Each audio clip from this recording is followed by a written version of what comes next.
Hello guys, कैसे हैं आप सब लोग। आपका स्वागत है मेरे चैनल में वीआर पुस्तकालय अध्यक्ष में।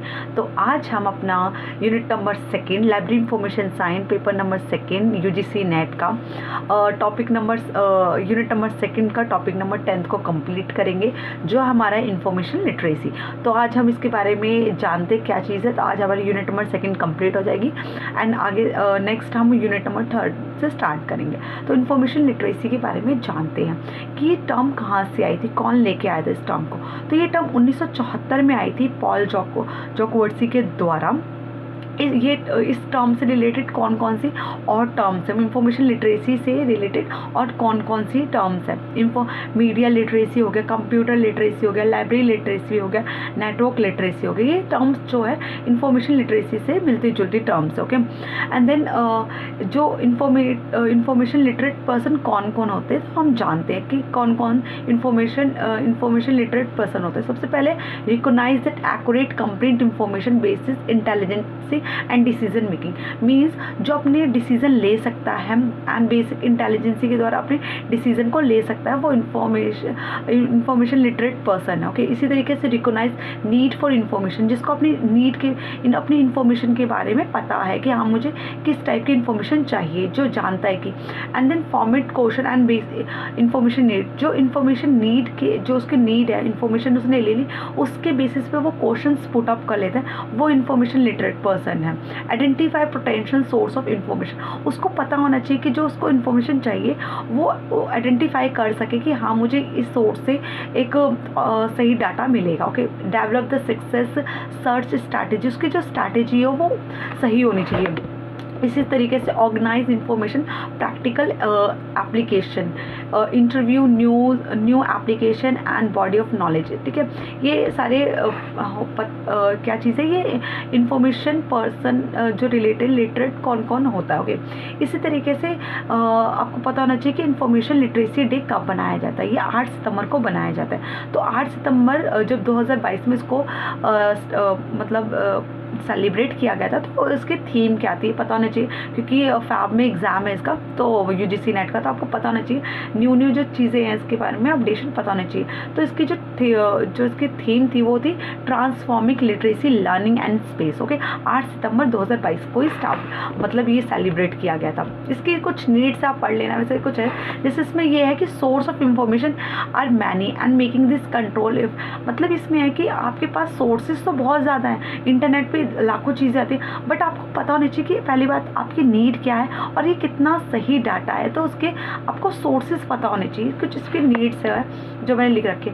इसी तरीके के से इसके कुछ मॉडल्स है, काफ़ी इंपॉर्टेंट मॉडल है जो यूजीसी नेट में बार बार पूछे जाते हैं। इसमें है इसमें 7 पिलर ऑफ मॉडल है। सबसे इम्पॉर्टेंट मॉडल इंफॉर्मेशन लिटरेसी का है। इसकी फुल फॉर्म है society of college national and university library develop model. ये डेवलप कब किया गया था, इसका ईयर भी पूछ लेते हैं। 1999 में किया था, 1999 में किया गया था।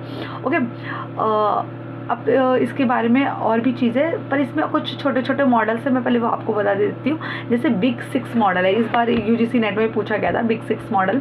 तो इसमें ये किसने इस्टेब्लिश किया था, ये पहली बात ये क्या है, ये इंफॉर्मेशन प्रॉब्लम सॉल्विंग मॉडल। पूछा जाता है कि जो बिग 6 मॉडल है ये क्या चीज़ है, ये information problem solving model. Okay, ये मिकल एडनबर्ग ने किया था, बॉम बैकोजिन ने किया था। ये इस्टेब्लिश किसने किया था। ओके, इसमें इसमें 6 मॉडल है, 6 स्टेजेस हैं। इस मॉडल के अंदर 6 स्टेजेस है। कौन कौन सी है आपको जिस तरीके से मैंने लिख रखा है ना, जैसे फर्स्ट पे कौन है, सेकंड पे, आपको ऐसे ही याद करना, क्योंकि पूछ लेते हैं इसकी लाइन वाइज पूछ लेते हैं। तो सबसे पहले आपको पता होना चाहिए कि नीड अंडरस्टैंड, इसमें सबसे पहली स्टेज आती है नीड अंडरस्टैंड। आपको क्या नीड है इंफॉर्मेशन की पता होना चाहिए। Then location, third is selecting या एनालाइजिंग, फोर्थ ऑर्गेनाइजिंग या सिंथेटिक्स, फिफ्थ है क्रिएटिंग या presenting, and last is evaluating. Okay, manufacturing. अब है AWS मॉडल, ये भी इसमें पूछा गया था ये किसने इस्टेब्लिश किया था। ये छोटी छोटी चीज़ें जो बार बार पूछी जाती है, जैसे एंटीना लैब 1990 में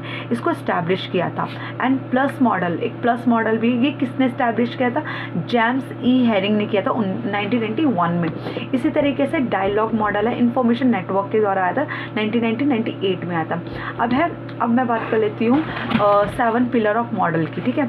सोसाइटी ऑफ कॉलेज, जिसकी फुल फॉर्म है society of college national and university library UK में हुआ था, ओके। एंड 7 पिलर्स, इसमें अभी 7 पिलर क्यों बार बार मैं बोल रही हूँ, 7 पिलर इसलिए बोल रही हूँ, इसमें 7 चीज़ें आती हैं। सबसे पहले आता है आइडेंटिफाई, सबसे पहले आपकी नीड आइडेंटिफाई होनी चाहिए। एंड देन इसका scope, okay, second is scope, third is plan, fourth is gather, fifth is evaluating and six is manage and 7 is present, okay. ये 7 पिलर्स है, ये पूरे लाइन वाइज पूछे जाते हैं और पूछ लेते हैं कि इनमें से कौन सी चीज़ नहीं है, तो आपको पता होना चाहिए कौन सी चीज़ें हैं, ओके। अब इसके कुछ स्टैंडर्ड्स है, जो स्टैंडर्ड्स, इसके 5 स्टैंडर्ड हैं इंफॉर्मेशन लिटरेसी के। कौन कौन से स्टैंडर्ड्स है आपको पता होना चाहिए कि स्टैंडर्ड 1 में क्या है, स्टैंडर्ड 2 में क्या है। स्टैंडर्ड 1 में कहते हैं the information literate student determine nature and information needed. वही बात है बार बार रिपीट की, लेकिन इसकी कई फॉर्म्स, जैसे स्टैंडर्ड में बताया कि जो स्टूडेंट है उसको अपनी नेचर एंड इन्फॉर्मेशन नीड के बारे में पता होना चाहिए। इसी तरीके से जो स्टैंडर्ड सेकंड है उसमें बताया है कि उसकी जो इन्फॉर्मेशन कितनी इफ़ेक्टिव है, कितनी इफेक्टिव होनी चाहिए, कितनी इफेक्टिव है, ओके। स्टैंडर्ड थर्ड में कहता है कि इन्फॉर्मेशन लिटरेट इन्फॉर्मेशन सोर्स, वही वाली बात करें कि जो उसका सोर्स है वो कितना अथॉरिटी है, मतलब ठीक डाटा देता है, कितनी चीज़ें सही हैं, ओके। ऐसे स्टैंडर्ड फोर्थ में कहता है कि the group of student evaluate as a member of group user information effective and specific purpose, okay. And standard fifth कहते हैं इन्फॉर्मेशन लिटरेट अंडरस्टैंड, उसको अंडरस्टैंड होना चाहिए अपनी इकोनॉमिक्स एंड लीगल इश्यूज़ के बारे में, सब अराउंडिंग ऑफ इन्फॉर्मेशन, ठीक है। ये इसके स्टैंडर्ड्स है और जो इसकी डीप जो चीज़ें हैं वो मैंने अच्छे से लिख रखी है, आप प्लीज़ पढ़ लेना। कोई चीज़ ना समझ आए तो मुझे बताना। तो क्लास कैसी लगी प्लीज़ कमेंट बॉक्स में ज़रूर बता देना, ओके। और जो उसके नोट्स है, मैंने 9th और टॉपिक नंबर 9th और 10th के आपको मैंने नोट्स नहीं दिए, तो मैं ग्रुप में आज डाल दूँगी टेलीग्राम चैनल में, तो आप वहाँ से डाउनलोड कर लेना। काफ़ी लोग मेरे नोट्स अपने ग्रुप्स में बांट रहे, एटलीस्ट यार अगर आप मेरे नोट्स ले भी है तो बता तो दीजिए कि हाँ आप लोगों ने यहाँ से नोट्स लिए। प्लीज़ ऐसे मत करो यार, मैं मेहनत कर रही हूँ लेकिन आप लोग अपने ग्रुप्स में डिवाइड कर मतलब बांट रहे हैं, बट ऐसे नहीं यार, एटलीस्ट बताओ तो कि हाँ आपने इस चैनल से लिया गया है, ठीक है। मैं इतनी मेहनत कर रही हूँ, पर कोई बात नहीं। तो आप प्लीज़ कमेंट बॉक्स में ज़रूर बताना क्लास कैसी लगी, और आपको अगर कोई चीज़ समझ नहीं आई तो मुझे कमेंट बॉक्स में बता देना। बाकी जितनी चीज़ें मैं टेलीग्राम चैनल पे आज मैं नोट्स डाल दूँगी, ओके।